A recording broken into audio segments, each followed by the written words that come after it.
میں اس کی ضد بن چکی تھی۔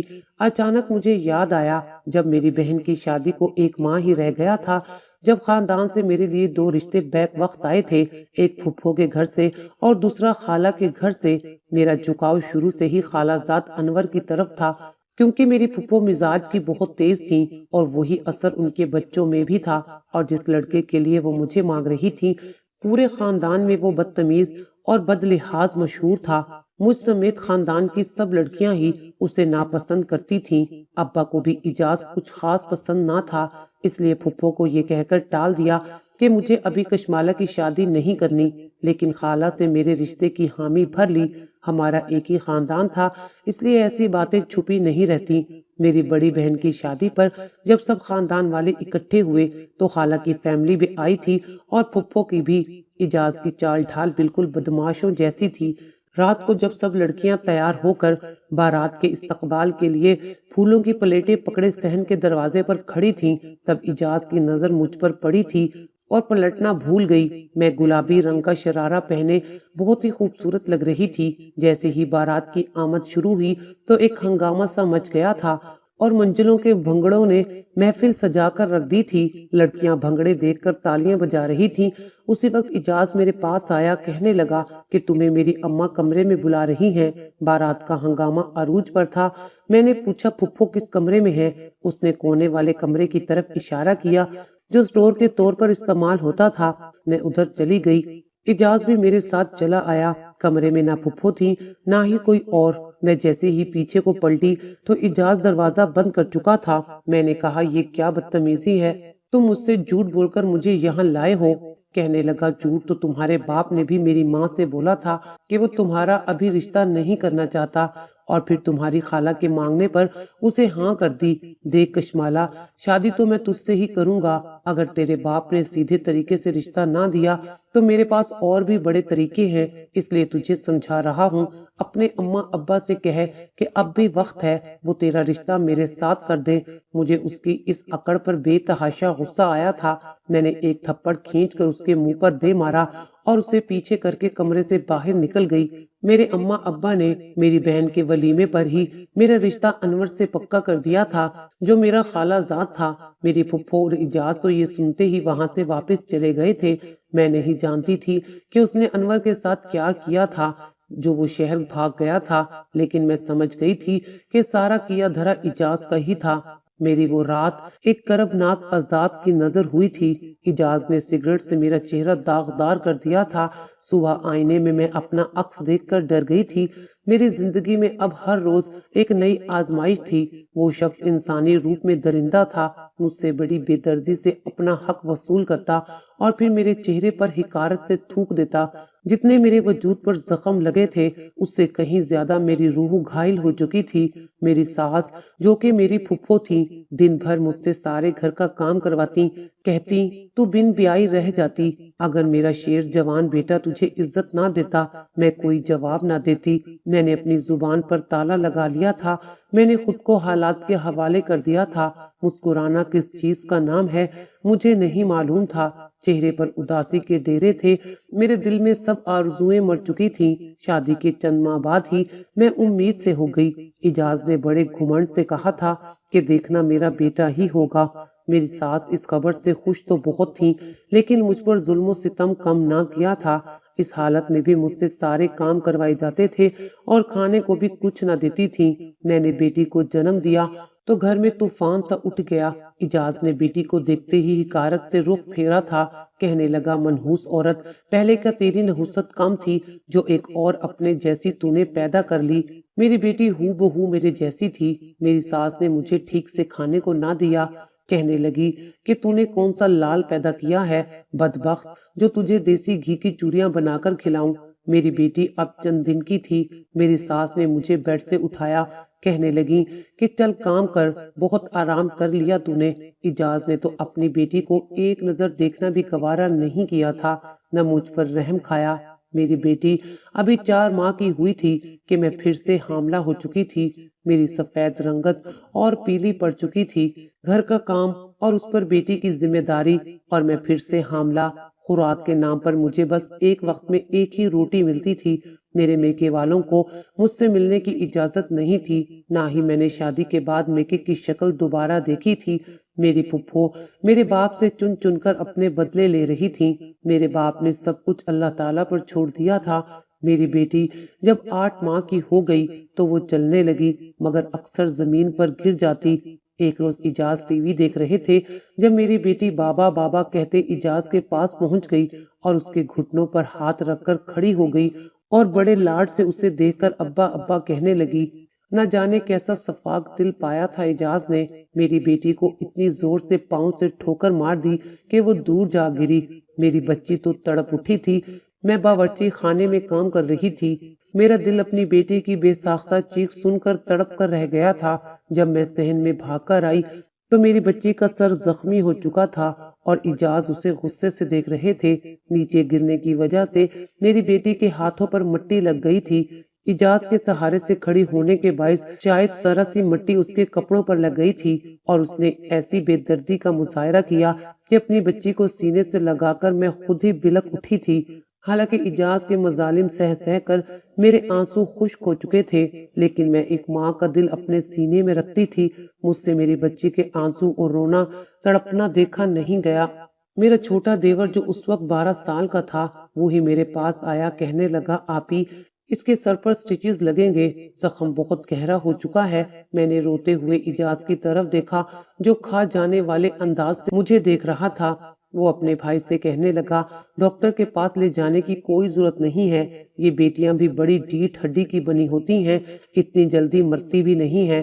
اس کی بات سن کر میں نے اپنے اللہ سے انصاف کی فریاد کی تھی۔ جب میرا دیور میری بچی کو ڈاکٹر کے پاس نہ لے گیا تو میں نے باورچی خانے میں جا کر اپنے ہاتھ میں ہلدی بھری اور اپنی بچی کے ماتھے پر رکھ کر اپنا دوپٹہ پھاڑ کر اس کے سر پر باندھ دیا اور اسے گرم دودھ فیڈر میں ڈال کر پلانے لگی۔ میری ساس چارپائی پر بیٹھی سارا تماشا دیکھ رہی تھی۔ مجال تھی کہ اس کے منہ سے ایک لفظ بھی نکلا ہو۔ رات پھر بھی سوئے ہوئے میری بچی سسکیاں لیتی رہی۔ ڈاکٹر کی دوائی نہ لینے کی وجہ سے میری بچی کا زخم بڑھنے لگا تھا۔ اب وہ اجاز سے ڈرنے اور خوف کھانے لگی تھی۔ میری دوسری بیٹی کی پیدائش پر بھی پہلے کی طرح وہی شور شرابہ مچا تھا۔ یک کے بعد دیگرے ایک سال کے وقفے سے میں نے 4 بیٹیوں کو جنم دیا تھا۔ اجاز کا یہ حال تھا کہ اس نے مجھ پر ظلم کی انتہا کر دی تھی۔ میں اس قدر کمزور ہو چکی تھی کہ چلتی تھی تو چکر آتے تھے، میری آنکھوں کے گرد گہرے حلقے پڑ چکے تھے، میری رنگت پیلی اور سیاہ مائل ہو چکی تھی۔ مجھے اگر کوئی دیکھتا تو یہ ماننے کو تیار ہی نہ ہوتا کہ میں وہی کشمالہ ہوں جس کے حسن پر سب مائیں میرے گھر کی دہلیز پکڑ لیتی تھیں کہ اپنی بیٹی کا رشتہ ہمیں دے دو۔ لیکن آج اگر وہ مجھے دیکھ لیتی تو کانوں کو ہاتھ لگاتی۔ مجھے اجاز کہتا کہ جب تک تو مجھے بیٹا پیدا کر کے نہیں دو گی، میں یوں ہی تمہیں ہر سال حاملہ کرتا رہوں گا۔ میں اس کے سامنے ہاتھ جوڑ کر روتے ہوئے کہنے لگی کہ خدا را مجھے انسان سمجھو، لیکن وہ انسانی روپ میں کوئی جانور یا درندہ تھا۔ میری 4 معصوم سی بیٹیاں تھیں۔ جب میں اجاز کی درندگی کو دیکھتی تو اپنے لیے موت کی دعائیں کرتی، مگر جب اپنی بیٹیوں کے ڈرے سہمے چہرے دیکھتی تو خون کے آنسو روتی کہ میں اگر مر گئی تو میری بچیوں کے ساتھ نہ جانے ان کا باپ کیا سلوک کرے گا۔ وہ تو میرے سامنے بھی بچیوں پر یوں دھاڑتا کہ وہ سہم کر کمرے میں چلی جاتی۔ اجاز آج کل روز شراب پی کر گھر آنے لگا تھا۔ مجھے میرے دیور نے یہ بھی بتایا کہ وہ جوا کھیلنے لگا ہے، اپنا کمایا ہوا پیسہ جوئے میں برباد کر دیتا ہے۔ ایک بار اجاز نشے میں دھت گھر پر آیا۔ اس کے ساتھ ایک آدمی اور بھی تھا جو اس سے پیسے کا مطالبہ کر رہا تھا کیونکہ وہ جوئے میں اچھی خاصی رقم ہار چکا تھا۔ اجاز اندر آیا اور میری بیٹی کا بازو پکڑا اور اسے باہر کھڑے آدمی کو پکڑا دیا۔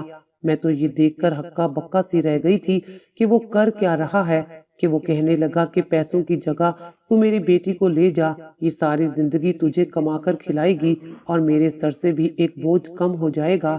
یہ سن کر تو میری جان ہی نکل گئی۔ میں فوراً سے بھاگ کر گیٹ کے پاس چلی گئی، اس آدمی کے سامنے ہاتھ جوڑنے لگی، میری بچی کو اپنے ساتھ نہ لے جاؤ، میری معصوم سی چھوٹی بچی میرے بغیر نہیں رہ سکتی۔ اس شخص نے مجھے پیچھے دھکیلا اور بچی کو گود میں بھر کر لے جانے لگا۔ میری بچی رونے لگی تھی۔ میں نے اس شخص کے پاؤں پکڑ لیے کہ میری بچی کو چھوڑ دو، لیکن وہ میری بچی کو اپنے ساتھ لے گیا۔ میں نے اجاز کو مارنا شروع کر دیا کہ میری بچی واپس لا کر دو۔ اجاز نے مجھے دور دھکا دیا کہ میرا سر چارپائی کے پائے سے جا ٹکرایا۔ زوردار ضرب کی وجہ سے میرا سر زخمی ہو چکا تھا۔ مجھے اجاز سے نفرت ہونے لگی تھی۔ شاید نفرت بہت چھوٹا لفظ تھا۔ میرا جی چاہتا تھا کہ میں اس کو مار ڈالوں، اس کے ٹکڑے کر دوں۔ مجھے ہر وقت اپنی بچی کی یاد آتی رہتی تھی۔ 5ویں بار جب میں حاملہ ہوئی تو میری ساس مجھے ایک دائی کے پاس لے گئی۔ اس نے کہا کہ دیسی گھی میں کچا انڈا ڈال کر اپنی بہو کو کھلا دے، پھر دیکھنا بیٹا ہی ہوگا۔ یہ سن کر مجھے گھبراہٹ ہوئی تھی۔ مجھے نہ جانے کتنے تعویذ بھی پہنائے گئے، کیونکہ دائی میری ساس کو کہہ چکی تھی تیری بہو اس کے بعد بچہ پیدا نہیں کر سکے گی، اس میں مزید طاقت نہیں ہے۔ میری ساس اب مجھے روز کچا انڈا دیسی گھی میں ڈال کر کھلانے لگی، جسے کھاتے ہی مجھے الٹی آنے لگتی۔ میں ہر وقت اپنی بڑی بیٹی کے بارے میں سوچ سوچ کر روتی رہتی تھی۔ نہ جانے اس آدمی نے میری بچی کے ساتھ کیا سلوک کیا ہوگا۔ مجھے کچھ بھی اچھا نہیں لگتا تھا۔ میں ہر وقت اپنی بڑی بیٹی کے لیے روتی رہتی تھی۔ ایک روز میرا دیور میرے پاس آیا اور کہنے لگا، آپی، مجھے آپ کی بیٹی کا پتہ چل گیا ہے کہ وہ کہاں ہے۔ یہ سن کر تو میں اٹھ کر بیٹھ گئی، ورنہ اب تو میری یہ حالت ہو چکی تھی۔ بنا سہارے میں اٹھ بیٹھ نہیں سکتی تھی اور نہ ہی چل پاتی تھی۔ میں نے پوچھا کہاں ہے میری بچی؟ کہنے لگا شکر کرو، وہ آدمی بے اولاد تھا، اس کو آپ کی بیٹی پر ترس آ گیا، اس نے آپ کی بیٹی فائزہ کو اسکول میں داخل کروا دیا ہے، اسے بہت اچھا رکھا ہے، پیار بھی کرتا ہے۔ میں یہ سن کر رونے لگی کہ اللہ تعالیٰ کی بھی کیا شان ہے، وہ جب چاہتا ہے سگی کو سوتیلا بنا دیتا ہے اور جب چاہتا ہے سوتیلے کو سگا بنا دیتا ہے۔ میری بچیوں کو ان کے حصے کا پیار مل رہا تھا، مگر میرا شوہر میری بچیوں سے پیار نہیں کرتا تھا۔ لیکن چھوٹا دیور اچھے مزاج کا تھا، میری بچیوں کو بھی پیار کرتا اور انہیں چیزیں بھی لا کر دیتا تھا۔ وقت یوں ہی گزرنے لگا۔ ہمارے گاؤں میں اس وقت 2 کلینک ایسے تھے جہاں الٹرا ساؤنڈ کی سہولت موجود تھی۔ میری ساس مجھے اس کلینک پر لے کر گئی۔ الٹرا ساؤنڈ والی نے جب یہ بتایا کہ اس بار بیٹی نہیں ہے بلکہ بیٹا پیدا ہوگا تو میری ساس کی خوشی قابل دید تھی، لیکن مجھے ایسی کوئی خوشی نہ تھی۔ میرا شوہر بھی اس خبر سے بے تحاشا خوش تھا۔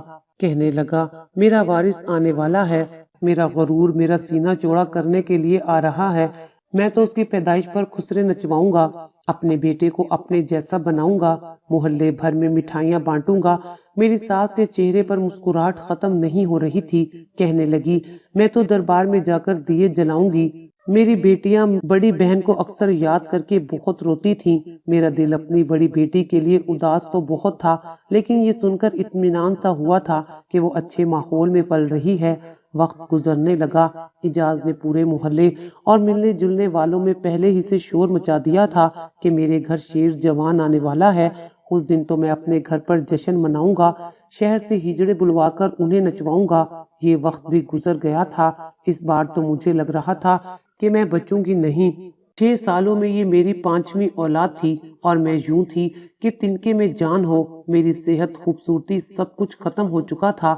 نہ جانے یہ مرد ذات عورت کو انسان کیوں نہیں سمجھتے، بیٹے کی پیدائش میں یہ تک نہیں دیکھتے کہ عورت میں اتنی قوت ہے کہ وہ دوسری اولاد پیدا کر سکے۔ انہیں بس وارث چاہیے ہوتا ہے، چاہے اس کی خاطر بیٹیوں کی لائن لگ جائے۔ جس دن میری ڈلیوری ہونے والی تھی، اجاز پہلے سے ہی مٹھائی لے کر آیا تھا، گھر پر خسرے بھی بلوا لیے تھے۔ کہنے لگا سب سے پہلے میں اپنے بیٹے کو اپنی گود میں لوں گا، شہد بھی میں ہی چٹواؤں گا تاکہ وہ میرے جیسا بنے۔ خاندان کے بہت سے لوگ بھی جمع ہو چکے تھے کہ چلو شکر ہے کہ 4 بیٹیوں کے بعد اب بیٹا پیدا ہوگا۔ ایک اذیت سہنے کے بعد جو میرے کانوں نے ایک بچے کی رونے کی آواز سنی تھی تو میں نے دائی سے پوچھا کیا ہوا ہے۔ دائی اماں نے کوئی بھی جواب نہ دیا۔ میں سمجھ گئی کہ اس بار بھی بیٹی ہی ہوئی ہوگی۔ ہر بار دائی اماں میرے سوال پر یوں ہی خاموشی اختیار کرتی تھی۔ میں نے اپنی آنکھیں بند کر لیں۔ اب پھر سے میرے لیے ایک نئی اذیت تیار تھی۔ نہ جانے مجھے بیٹی پیدا ہونے پر کون سے ظلم سہنے پڑیں گے۔ اس نے بچے کو نہلا کر کپڑے پہنائے۔ میں نے ایک بار پھر پوچھا اماں بیٹی ہوئی ہے تو اسے باہر نہ لے جانا۔ کہنے لگی بیٹی نہیں ہے۔ میں نے اس کے افسردہ چہرے کو دیکھا تو پوچھا پھر کیا بیٹا ہوا ہے؟ میں حیرانگی میں مبتلا ہوئی تھی، کیونکہ اگر بیٹا ہوتا تو دائی کے چہرے پر خوشی کی چمک ہوتی، باہر ڈھول اور خواجہ سرا کے گانوں کی آوازیں آ رہی تھیں۔ وہ بولی نہیں بیٹا بھی نہیں ہے۔ مجھے اس کا جواب بھی سمجھ نہیں آیا تھا۔ وہ بچے کو لے کر باہر چلی گئی۔ کچھ دیر بعد ہی میرے شوہر کی آوازیں بند ہو چکی تھیں۔ ایک گہرا سناٹا چھا گیا تھا۔ پھر ایک خواجہ سرا کی آواز گونجی تھی کہ ارے یہ تو ہماری ذات کا ہے، اسے ہم اپنے ساتھ لے کر جائیں گے۔ میرا دل دھک سے رہ گیا تھا۔ میرے شوہر کا گھمنڈ اللہ تعالیٰ نے اچھا توڑا تھا۔ اس نے بیٹیوں کی پیدائش پر نہ مٹھائی بانٹی تھی اور نہ ہی کوئی خوشی کی تھی، اور ایک مشین کی غلط رپورٹ پر اس نے سارے جہان کو بڑے گھمنڈ سے اپنے بیٹے ہونے کا اعلان کیا تھا۔ لیکن وہ شاید بھول گیا تھا کہ اللہ تعالیٰ کی ذات مشینوں کو جھوٹا کر دیتی ہے۔ وقت تو تیزی سے گزرنے لگا تھا۔ میں نے سلائی شروع کر دی تھی اور اپنی بچیوں کو بھی تعلیم دلوائی تھی۔ میری بچیاں گورنمنٹ اسکول اور کالج میں بھی اول پوزیشن لے کر پاس ہوتی رہی تھی، اور پھر وہ وقت بھی آیا جب سب کی سب اپنے بل بوتے پر گورنمنٹ کی نوکریوں پر لگ گئی تھی اور ان کی شادیاں بھی ہو چکی ہیں۔ میں نے اپنے خواجہ سرا بچے کو بھی ہجڑوں کے حوالے نہیں کیا تھا، اسے بھی تعلیم دلوائی تھی۔ میرا شوہر اب کمزور لاغر سا ہو چکا تھا، شراب پی پی کر اپنی صحت خراب کر چکا تھا۔ اس کا علاج میری وہی بڑی بیٹی کر رہی تھی جسے اس نے جوئے میں ہار دیا تھا۔ وہ ڈاکٹر بنی تھی۔ آج میری بیٹیاں میری پہچان بن گئی تھی۔ میں کہیں بھی جاتی تو سب کہتے وہ دیکھو کشمالہ جا رہی ہے، جس کی بڑی بیٹی ڈاکٹر، دوسری انجینئر، تیسری پروفیسر اور چوتھی وکیل ہے۔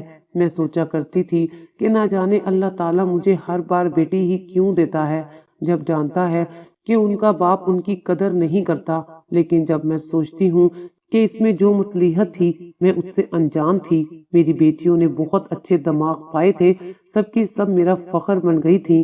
آج بھی جب کوئی میرے گاؤں کا نام لیتا ہے تو لوگ کہتے ہیں یہ وہی گاؤں ہے نا جہاں کشمالہ نامی خاتون کی بیٹیاں اپنے اپنے عہدوں پہ مشہور ہیں۔ یہ سن کر میری آنکھوں سے